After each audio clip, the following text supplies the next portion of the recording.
हिमाचल प्रदेश का एक युवक अफगानिस्तान में फंसा। मुख्यमंत्री जयराम ठाकुर ने बताया कि प्रदेश का एक युवक अफगानिस्तान में फंस गया है। मुख्यमंत्री जयराम ठाकुर ने कहा कि उन्हें एक फोन के माध्यम से ये जानकारी मिली है। युवक के परिजनों ने मुख्यमंत्री जयराम ठाकुर को फोन कर मदद की गुहार लगाई है। मुख्यमंत्री जयराम ठाकुर ने कहा कि परिजनों से युवक के बारे में पूरी जानकारी मांगी गई है। इस संबंध में दूतावास से भी संपर्क किया जा रहा है। मुख्यमंत्री जयराम ठाकुर ने अटल बिहारी वाजपेयी की पुण्यतिथि पर श्रद्धांजलि की अर्पित। मुख्यमंत्री जयराम ठाकुर ने रिज मैदान पर पूर्व प्रधानमंत्री भारत रत्न अटल बिहारी वाजपेयी को उनकी पुण्यतिथि पर श्रद्धांजलि अर्पित की। मुख्यमंत्री ने इस अवसर पर कहा कि अटल बिहारी वाजपेयी एक महान और दूरदर्शी नेता थे, जिन्होंने दृढ़ संकल्प और दूरदर्शिता के साथ देश के सुशासन और विकास के सपने को साकार किया। उन्होंने कहा कि अटल बिहारी वाजपेयी का हिमाचल प्रदेश के लोगों से विशेष लगाव और स्नेह था। वे हिमाचल प्रदेश को अपना दूसरा घर मानते थे। निगुसरी के पास पहाड़ टूटने के हादसे के छठे दिन मृतकों की संख्या हुई 25।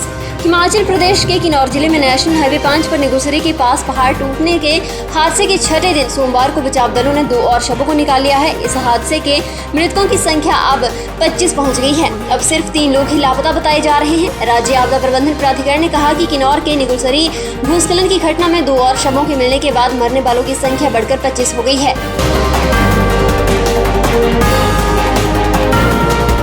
कैंपस साक्षात्कार 18 अगस्त को। Messrs Eastman auto and power limited Barotiwala जिला सोलन और मैसर्स डाइवर्सी इंडिया नालागढ़ में 115 विभिन्न पदों को भरने के लिए कैंपस साक्षात्कार 18 अगस्त 2021 को आयोजित किया जाएगा। ये जानकारी जिला रोजगार अधिकारी सोलन संदीप ठाकुर ने दी। उन्होंने कहा कि कैंपस साक्षात्कार जिला रोजगार अधिकारी कार्यालय सोलन में प्रातः 10 बजे से आयोजित किया जाएगा। इन पदों के लिए आयु सीमा 18 से 35 वर्ष निर्धारित की गई है। संदीप ठाकुर ने कहा कि Eastman auto and power limited Barotiwala में ITI के सभी ट्रेडर्स के 100 पदों के लिए कैंपस साक्षात्कार किया जाएगा।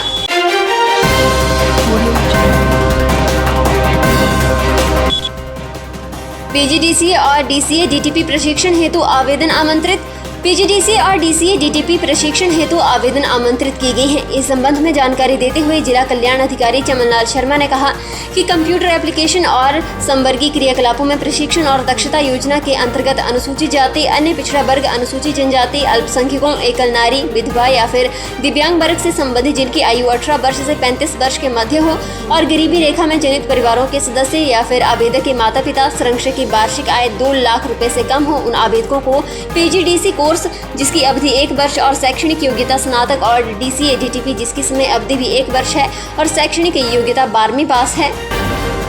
सब्सक्राइब करें हमारे YouTube चैनल को और ताज़ा खबरों की नोटिफिकेशन पाने के लिए प्रेस करें बेल आइकन को। जिला ऊना में बिना पहचान पत्र उपमंडल अंब के 4 स्थानों पर होगा कोविड टीकाकरण।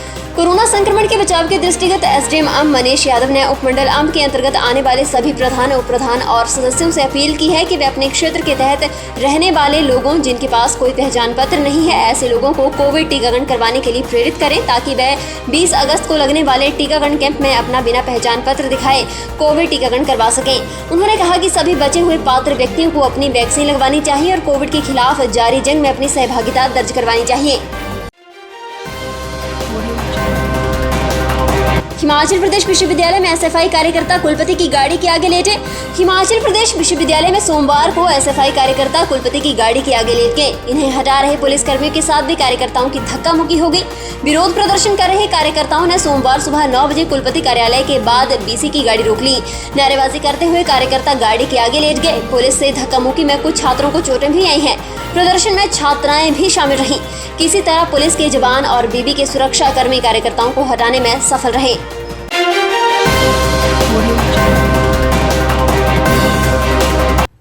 शक्तिपीठ ज्वालामुखी में श्रावण अष्टमी मेलों के दौरान लगभग 25,000 श्रद्धालुओं ने किए दर्शन।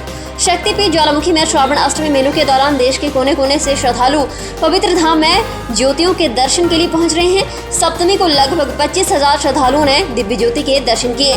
सोमवार को शक्तिपीठ में दुर्गा अष्टमी की धूम रही। कोविड टेस्ट की रिपोर्ट और वैक्सीन प्रमाण पत्र के बिना श्रद्धालुओं को मंदिर में नहीं जाने दिया जा रहा है।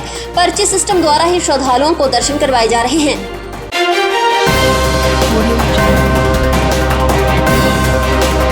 जवानों ने 6,620 मीटर ऊंची गंगथांगला चोटी पर फहराया तिरंगा। आज़ादी की 75वीं वर्षगांठ पर डोगरा स्काउट्स मधु के जवानों ने 6,620 मीटर ऊंची गंगथांगला चोटी पर तिरंगा फहराया। इसके अलावा जवानों ने 2 और चोटियों पर भी तिरंगा फहराया है।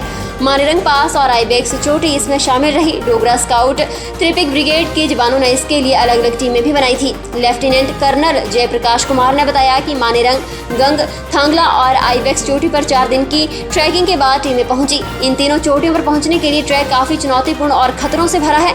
ये अभियान भारत पाक के बीच 1971 में हुए युद्ध की स्वर्ण जयंती के उपलक्ष्य पर चलाया गया। डोगरा स्काउट के जवानों ने बर्फ से लदी चोटियों पर तिरंगा फहराकर युद्ध में शहीद हुए सैनिकों को श्रद्धांजलि दी।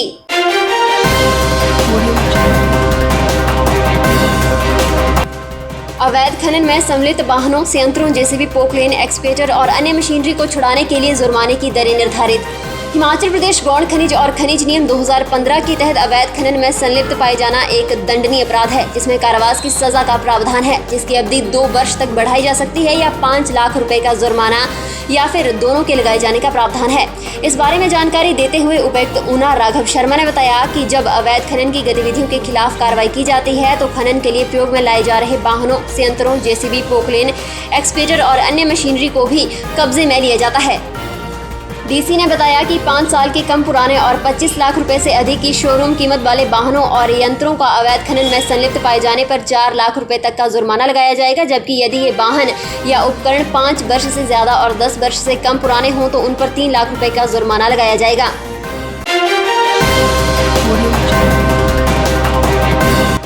फिलहाल के लिए बस इतना ही और बड़ी खबरों के लिए बने रहें न्यूज़ सुपर भारत के साथ।